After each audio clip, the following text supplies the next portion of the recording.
Sa buhay natin, mayroong isang mamahalin,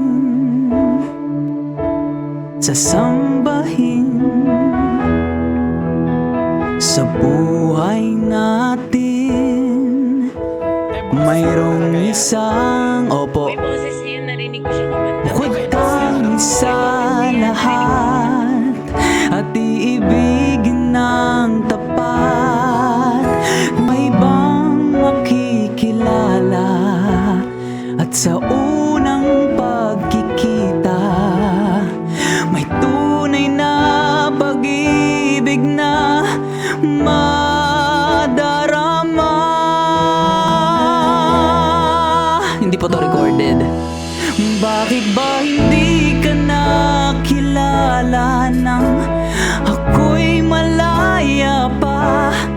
At hindi ngayon ang puso ko'y may kapiling na? Bakit ba hindi ka nakilala nang ako'y nag-iisa? Sino ang iibigin? Si Paksi sana. Thank you po.